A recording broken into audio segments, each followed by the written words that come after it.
ang pinagmumulan ng problema natin. You don't know how to run a health insurance program. Yun po ang problema natin.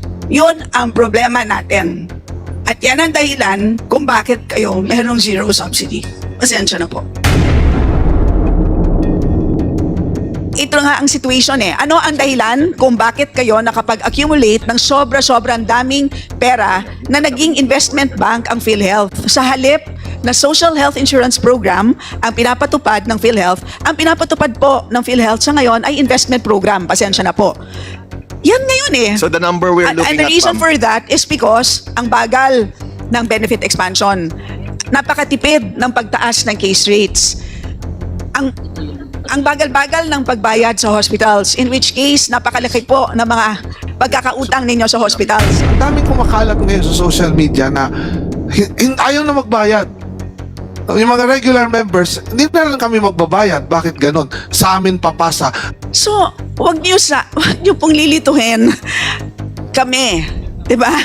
So, kasi parang ang pinapalabas ninyo is kulang pa ang binibigay ng Kongreso sa PhilHealth. Parang ganyan ang pinapalabas ninyo eh. Una nilang ginagamit yung subsidy. Tapos yung contribution nila na dapat doon muna nila binabawas, yun na lang ay kung may sobra pa.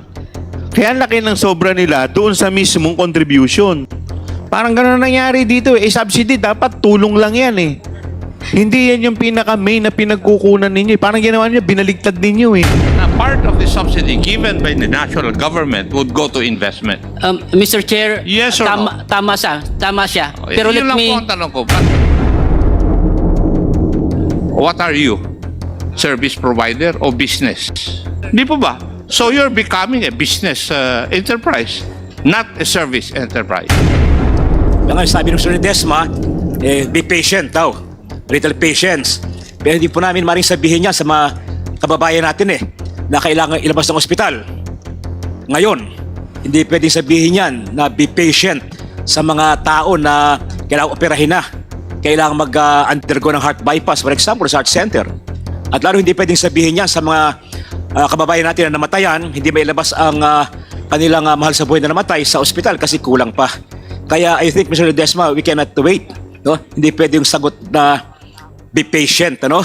The next interpolator. I filed a resolution calling for a moratorium on the premium contributions of minimum wage earners. So, hindi po nagkulang ang Kongreso na manawagan sa PhilHealth na pababain ang premium contributions, particularly the most vulnerable workers, Mr. Chair. parang hindi ko naalala yung rineject ko, ma'am. Anyway, yeah. Anyway, ma'am, regardless, ma'am, we're always, like I said, ma'am, earlier, we are 110% supportive of the bringing down of the premium contributions. Wala po kaming problema dyan, ma'am, no? In fact, I also mentioned that in a Senate hearing that we are fully supporting bringing down the premium contributions. We fully understand that in PhilHealth. Ang hinihingi lang po namin sa PhilHealth sana is konting-konti na lang pasensya. I think naman po, makikita nyo naman, it's been 12 years that we have enhanced the benefit packages. Nung pumasok po ako in the last 2 years, sobra kaming aggressive. In fact, we continue to be more aggressive, no? And like I said, next month, almost 50%, almost across the board, no? So, again, I think I'm just asking for a little more patience from this honorable body. I'm really confident we will get there, no? I mean, it doesn't happen overnight, pero dun po talaga kami papunta. And I think it's very clear naman sa mga enhancements namin, sa increases, that dun kami papunta, no? Maraming salamat. Mr. Chair, sa ating pagkatanong kanina at sagot ng PhilHealth, tumalabas na ang PhilHealth pala ay hindi lang maraming pera, kundi napakaraming pera nila. Napakalaki ng pera ng PhilHealth. And in the words of Mr. Ledesma himself, ay maayos ang financial condition ng PhilHealth. Ano? Correct. Kaya lamang yung perennial issue natin, yung napakababa ng coverage ng benefits ng PhilHealth na idinadaing ng maraming kababayan natin. Kami bilang district congressmen, araw-araw yan ang aming nakaka-enkwentro sa aming mga district offices. Huwipila para makatanggap ng mapahingi ng tulong yung MAIP, ano? Hindi mangyayari yan kung ang PhilHealth ay may enough coverage, mataas ang coverage, ano? Kaya nga sabi ng Sir Desma, be patient daw, little patience. Pero hindi po namin maring sabihin yan sa mga kababayan natin na kailangan ilabas ng ospital. Ngayon, hindi pwedeng sabihin yan na be patient sa mga tao na kailangan operahin na, kailangan mag-undergo ng heart bypass, for example, sa heart center. At lalo hindi pwedeng sabihin yan sa mga kababayan natin na namatayan, hindi mailabas ang kanilang mahal sa buhay na namatay sa ospital kasi kulang pa. Kaya I think, Mr. Ledesma, we cannot wait. No? Hindi pwedeng sagot na be patient. Ano? Patience ang kailangan. We have to act now. Little more patience, pero maraming patience po ang namamatay. Ang cost po ng lahat ng ito, kaya nagkaroon ng SIRA subsidy, ay yung delayed. Delayed sa pag-increase, pag-expand ng mga benefits, pagtaas ng benefits, and so on. No? So ibabalik ko lang, ano ba talaga ang cost? Ano ba talaga ang rason? No? Kasi may commitments. Kung natatandaan ninyo, nakakuha po tayo ng commitment, pirmado ng DOH Secretary at ng Presidente ng PhilHealth. What is the reason ba talaga? Because when this commitment letter was signed, napag-usapan po ito, before ito pinirmahan, na kaya po itong gawin. Oh. So ano ba talaga yung rason? And I think, Mr. Chair, ang Universal Healthcare Law po, ito pong mga ginagawa po natin, hindi lang po ito PhilHealth, dapat siguro nandito rin ang DOH, no? Kasi wala po tayo dito ngayon, Mr. Chair, hindi po mangyayari yung zero subsidy na to kung lahat po ng pondong ito ay nagamit, no, sa pagpapataas. Hindi po mawala sa isip ko yung sinabi ni Mr. Lim Siaco na part of the subsidy given to PhilHealth would be used for investment. Tama po ba yung pagkarinig ko? Tama po ba na part of the subsidy given by the national government would go to investment? Mr. Chair, Yes or no? tama siya. Pero Yun lang let me... po ang tanong ko. But let me proceed. Wag na po kayo mag-explain. Kasi kung tinitingnan ko po yung data doon sa budget of expenditure and sources of financing, yung appropriations and obligations ng PhilHealth Insurance Corporation, from 2017 to 2022, wala po kayong isinoli na pondo. Nagamit nyo po lahat. So, totoo na nagbayad kayo sa benepisyo at ininvest ninyo. Pero sa tingin ko, mas malaki po yung investment na ginawa-gawa po ninyo eh. You remember sa budget hearing, Mr. Ledesma, sabi ko, what are you? Service provider o business? Di ba? Tinanong ko po kayo noon eh. Why? Because according to the records, your interest income for 2022 was 11 billion. And your other income is 698 million plus. In 2023, your interest income rose from 11.5 billion to 20.7 billion. So, ibig sabihin, lumaki yung investment amount ninyo. Di po ba? So, you're becoming a business enterprise, not a service enterprise. The statistics would show that. You could just imagine, from 2022, 11.5 ang interest income ninyo. In 2023, yung interest income nyo is 20.7 billion. And your other income rose also from 698 million to 815 million. So, yung earning ang nangyayari eh. Sa 198 billion, di ba dapat ito muna yung uubusin mo? Tapos kung may matitira lang kung kukulangin ito, saka tayo kukuha sa subsidy. Tama po ba yun? Kasi ang subsidy, ano yun eh, parang suporta lang yun eh. In the event na kulang eh. Tama ba? Mr. Chair, Para ang ginawa mo, lahat kinarga mo yung kalahati sa kinarga mo dun sa subsidy para ang ganda nga naman pakinggan na gamit ninyo yung subsidy. Tapos yung supposedly sa inyo, kinaltasan lang ninyo ng konti, tapos yung bulto, yun ang ininvest ninyo. Tama ba pagkakaintindi ko, Ma'am Congresswoman Kimbo? Mas magaling po kayo sa math. Mr. Chair, itanong natin kay SVP. ipaliwanag ninyo sa amin kung paano ba ang isang insurance fund. Hindi naman tama na kung kumokolekta ka ng piso mula sa isang grupo, ay yung piso na yan ay dapat i-apply dun sa grupo na yan. Dahil ang insurance is risk pooling. Tama po ba? Tama, Mr. Chair. Chair, tama po. Because Correct po. that's not how an insurance fund works. Tama po ba? Tama po, Mr. Kaya Chair. nga tayo may tinatawag na i-compute natin actuarially kung magkano ba dapat ang premiums. Tama po ba? Tama, Mr. Chair. So, wag niyo pong lilituhin kami, 'di ba? So, kasi parang ang pinapalabas ninyo is kulang pa ang binibigay ng Kongreso sa PhilHealth. Parang ganyan ang pinapalabas ninyo eh. Parang, kung tama po yung pagkakaintindi ko una muna nilang ginagamit yung subsidy.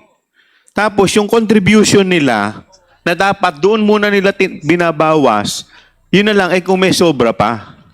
Kaya ang laki ng sobra nila doon sa mismong contribution.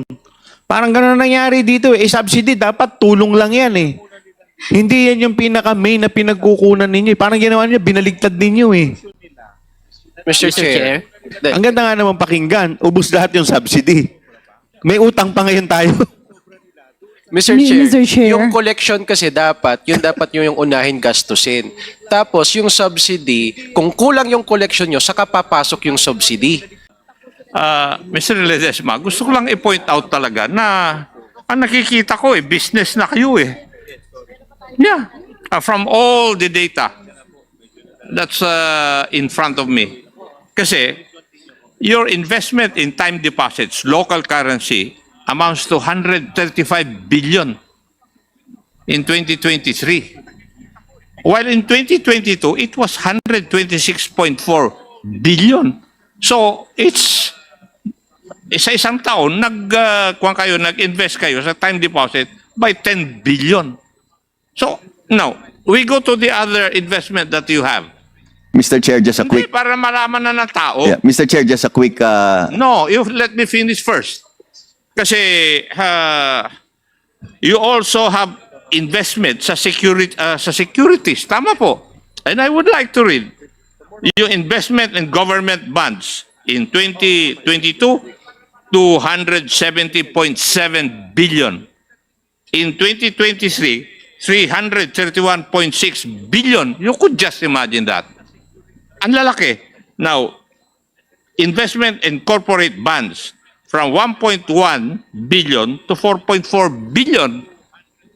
So, ang utak po ninyo ay investment. Hindi po service.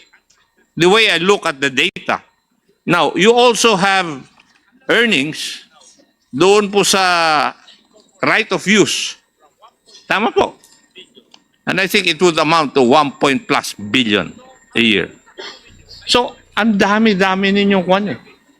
With all due respect, again, sinasabi mo PCO, Mandy, DOH, we're going into that, magiging agresibo tayo. Kailan ba ito talaga mangyayari? Is next year, another year, 2 years? Pwede ba natin sabihin, maghintay muna, moratorium muna yung pagkakasakit? Pwede ba natin sabihin sa ating mga kababayan na antayin ninyo, wag muna kayong magpapa-opera sa puso. Antayin ninyo dahil yung pong sasagutin sa cancer malapit na. Wag muna kayong magpapagamot kung may cancer kayo. Pwede ba natin sabihin yun? Yun po yung gusto ko malaman, Mr. Chair, kung ano ba talaga yung plano dito. And I've asked DOH, and DOH have committed that na noong October, bibigyan tayo ng plano kung paano mapapababa yung out-of-pocket expenses. Wala pong nangyari. Humingi rin po tayo ng report kung bakit walang gamot lagi sa ospital.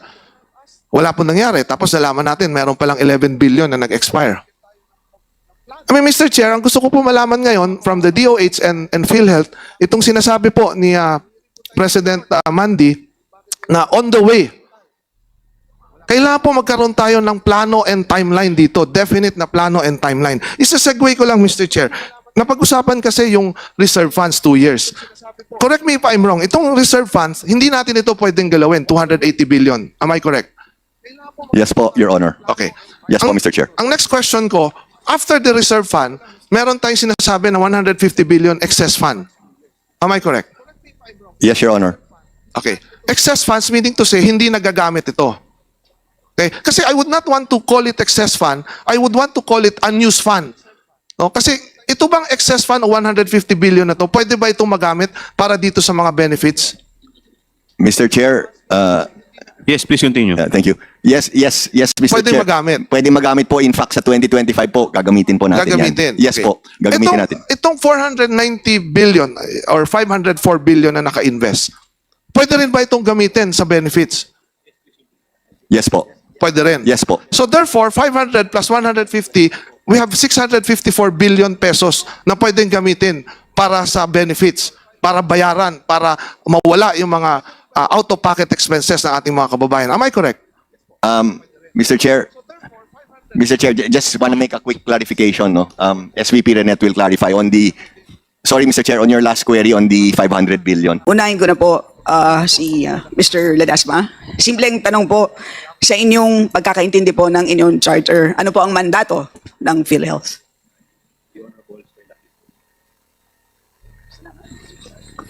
To provide,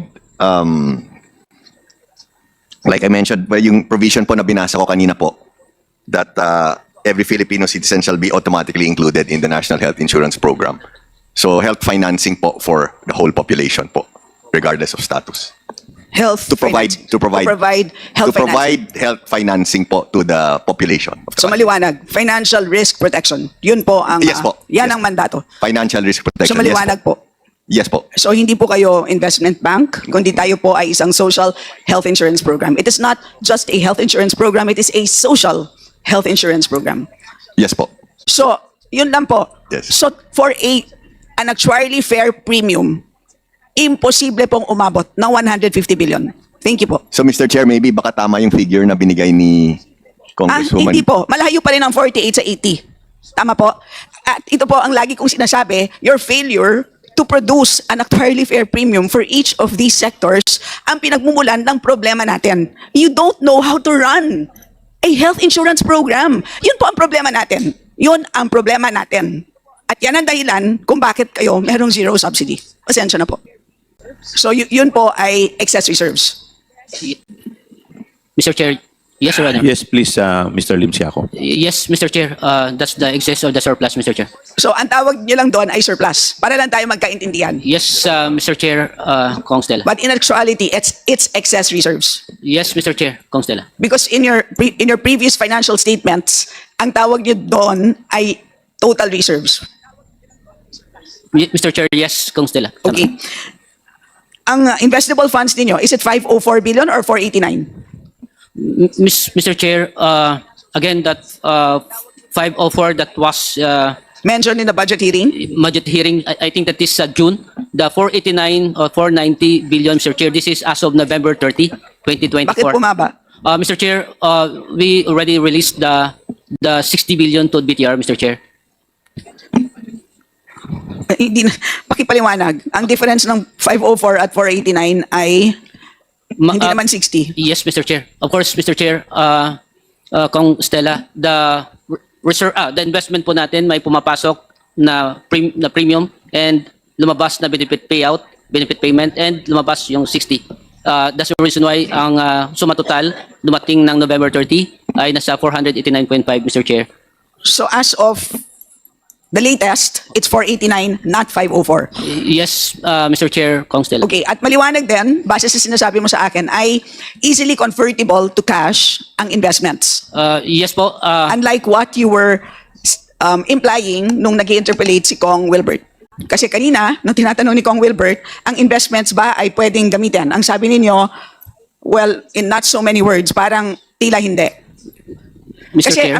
ang kanina maliwanag, ang investments ay bonds, T-bills, securities. Lahat naman po ito ay pwedeng ma-retire at any point in time. Tama?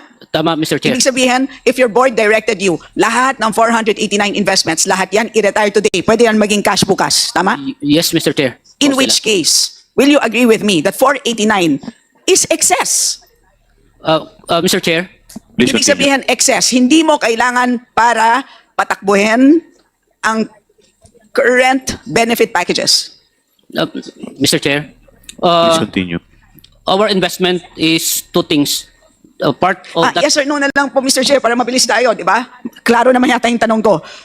489, naka-invest ngayon. Kung dinirect kayo ng board ninyo, SVP Lim ako, retire mo lahat yan. Bukas, magiging cash. Yan ba ay excess? Mr. Chair. Ibig sabihin, hindi, yan ay over and above what you need to run your current operations. Mr. Chair, may I... Please continue. Please answer. Maraming salamat, Mr. Chair. As I mentioned kanina, the reserve fund and surplus or excess ay nasa members' equity. And yung katapat niyaan ay asset. In other words, Sir, itong pundong sir, ito, wag natin lituin ang taong bayan. Maliwanag naman po, di ba? Iniisa-isa ko. Simple lang naman. Kanina pa natin pinaghihiwalay ang reserves at investments. Maliwanag naman, di ba, Mr. Chair, that they're separate things? Magkaiba yun, di ba? Kung ano yung naka-invest, iba yan doon sa reserves because by law, nakahiwalay yan. Tama ba? Mr. Chair. Please. Again, Mr. Chair, the composition of our reserve, of our investment, portion of that one ay for the reserve, and portion of that one ay for the surplus or the excess. So we, So, okay, Mr. Chair, what you're saying is, doon sa 489 billion, some of those are part of the 280 reserves? yes, Mr. Chair. How much? Of course, Mr. Chair, the 489. Mr. Limsiaco, kahit hindi ka naka-oath, Mr. Limsiaco, at one point, kung magkakaroon tayo ng inquiry, matandain ako sa numero, maalala ko lahat ito. Mr. Chair. Yes, Please Mr. Chair. continue. Again, balance sheet ang pinag-usapan natin. And of course, Nakakaintindi po kami ng balance sheet. Opo, asset equals liability plus equity. So, ang reserve po natin at saka yung excess or surplus ay nasa members' equity. Ang katapat niyaan ay nasa asset side. Asset. Itong investment natin ay nasa asset, meaning itong asset natin ito yung nagko-cover. Yung gagamitin natin na pondo ay papalabas ay ito. So in other words, tama si Kong Stella, Mr. Chair, that anytime pwede natin to ma-convert into cash. Because this one ay convertible naman siya and Okay, magamit so, natin sa so payment. what you're saying, Mr. Chair, is yung buong 280 ay nasa loob ng 489. Yes, Mr. Chair. Lahat. Yes, Mr. Chair. Lahat. Yes, Mr. Chair. Okay, so 289 minus 280, Yung buong reserve na Yung buong 280 reserve. nasa investment? Y- Is that what you're saying? Yes, Mr. Chair, because yung backup Hindi niya, ba under the asset. law dapat only the unused portion of the reserve should be used as investment? Hindi po pwedeng yung buong reserve. Kumbaga yung investment, that is the least priority. Ang priority muna, number one, kailangan gamitin muna yung pera, yung reserve, para sa program's benefit. Number two, kailangan gamitin muna yung pera para sa decrease ng amount ng members' contribution. Pag may sobra, yun lamang ang gagamitin para sa investment. Bakit po ang tanong, bakit buong reserve nilagay na ninyo sa investment? ito nga ang situation eh. Ano ang dahilan kung bakit kayo nakapag-accumulate ng sobra-sobrang daming pera na naging investment bank ang PhilHealth? Sa halip na social health insurance program ang pinapatupad ng PhilHealth, ang pinapatupad po ng PhilHealth sa ngayon ay investment program. Pasensya na po.